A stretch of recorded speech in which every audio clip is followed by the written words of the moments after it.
Do you remember the parable of the talents? Let me briefly retell this story. A master preparing for a long journey entrusted his wealth to his servants, 5 talents to one, 2 to another, and 1 to the third, each according to his ability. Upon his return, the master sought a harvest. The first 2 servants, knowing their master's intent and their own potential, acted faithfully and boldly. They invested, took risks, and doubled what they were given. But the third, plagued by fear and sloth, buried his talent in the earth. He produced nothing. He wasted his opportunity. In the end, the faithful were rewarded with greater responsibility and joy, while the fearful servant was cast into the darkness, losing even what he had. It was a clear judgment based on their actions, their stewardship, and their love. This parable leaves us with profound life lessons. I have distilled them into 10 great pillars. The lesson of stewardship: you are a steward, not an owner. Everything you have, your time, talent, wisdom, and health, is the talent entrusted to you by God.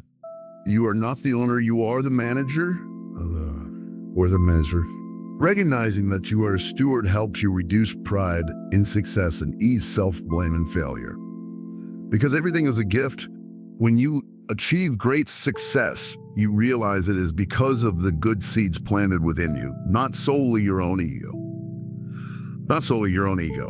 When you fail, you can rise again in peace, knowing that your true value is not defined by what you own, but by how faithfully you manage what you have been given.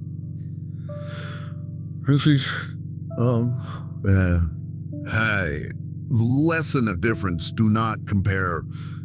God distributes each according to his ability.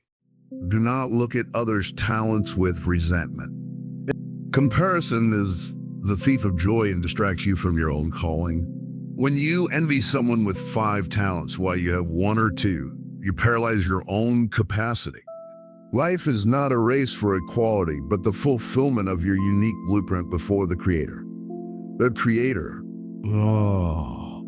The principle of productivity, the word immediately. The first and the second servants acted immediately. Procrastination is the enemy of callings.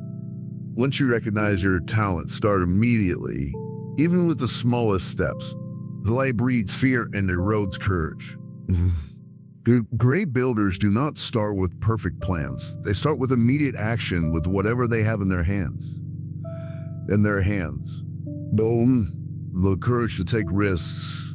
Investment always carries risk. By doing nothing to avoid mistakes is a form of escaping responsibility.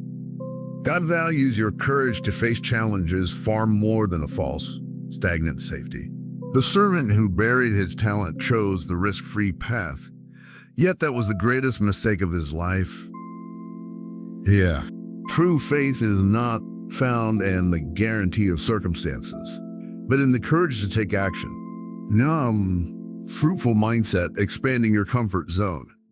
Faithfulness does not mean keeping the status quo. Faithfulness is about multiplying God's grace. If you are given love, multiply it in your family. If you are given knowledge, share it with the community. Keeping a talent locked in the dark is selfishness. True fruitfulness is spreading value to the world around you.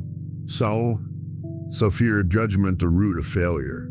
The third servant feared his master because he saw him as a harsh man. When you fear God as a judge rather than a father, you work in anxiety and are prone to collapse.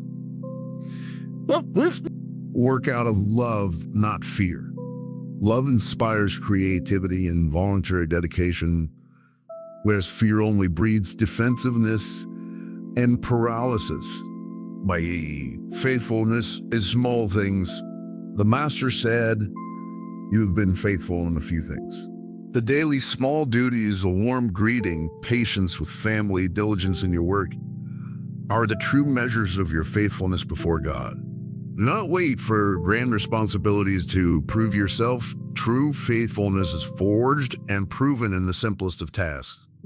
The power of creativity, diversifying approaches. The first two servants must have analyzed and planned to trade successfully.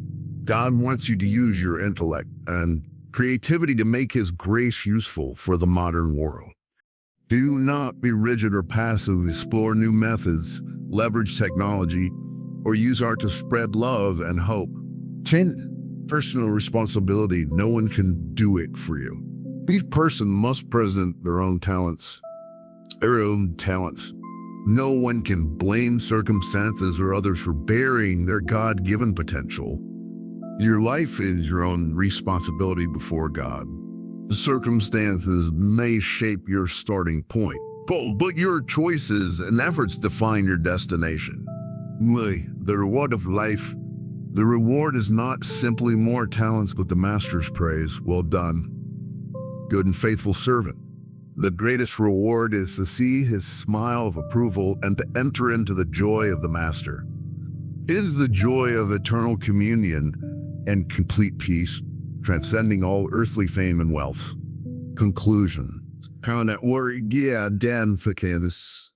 friends, the parable of the talents is not a threat. It is a loving invitation from a Father who trusts us.